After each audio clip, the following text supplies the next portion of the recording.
নমস্কার দর্শক বন্ধু, তো বকেয়া ডিএ নিয়ে একটা গুরুত্বপূর্ণ আপডেট এবং খবর কিন্তু বর্তমানে সংবাদ শিরোনামে চলে এসেছে। তা আপনারা খবর শিরোনামে দেখতে পাচ্ছেন, কালকে কিন্তু সুপ্রিম কোর্টে একটি বিশাল বড় কেস রয়েছে, তার ব্যাপার নিয়ে কিন্তু গুরুত্বপূর্ণ আপডেট চলে এসেছে, ডিএ কেস আপডেট।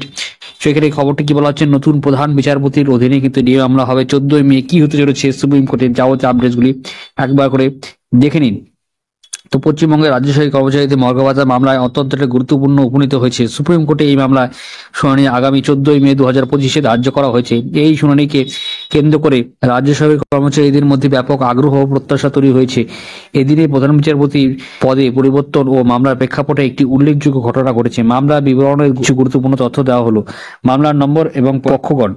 মামলাটি মূল স্পেশালাইজড লিড পিটিশন অর্থাৎ 22,630/2022 হিসেবে নথিভুক্ত হয়েছে। এই মামলায় আবেদনকারী পশ্চিমবঙ্গ রাজ্য সরকার ও অন্যান্য পক্ষ রয়েছে, confederation of state government employees এবং পশ্চিমবঙ্গ অন্যান্যরা।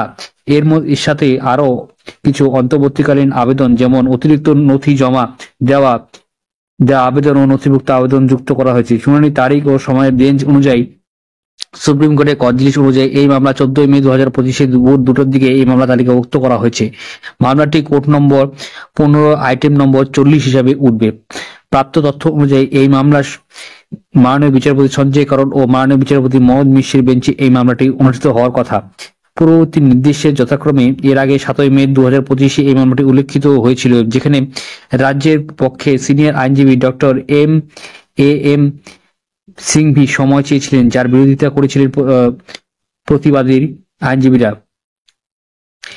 এরপর উভয় পক্ষের সম্মতিতে 14 মে শুনানি দিন ধার্য করা হয়েছে। একটি পুনর্নির্দেশ 5/12/2022 সুপ্রিম কোর্টে হাইকোর্টের বিচারপতি দুটি আদালত অবমাননা মামলা এই মামলা নিষ্পত্তি আগে স্থগিত রাখার অনুরোধ জানিয়েছিলেন।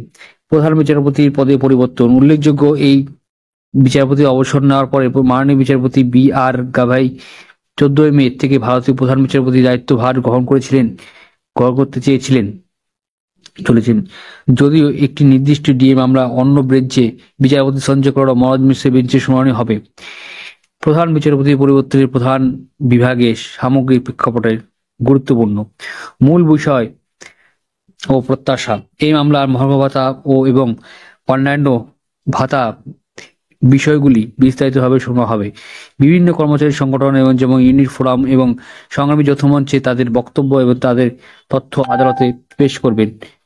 রাজ্য সরকারি কর্মচারীদের দীর্ঘদিন ধরে কেন্দ্রীয় হারে মর্গ ভাতার দাবিতে আন্দোলন চালিয়েছে। কলকাতা হাইকোর্টের রায়ের পর মামলাটি সুপ্রিম কোর্টের বিচারাধীন। গ্রীষ্মকালীন অবকাশে পূর্বে নিষ্পত্তির আশা।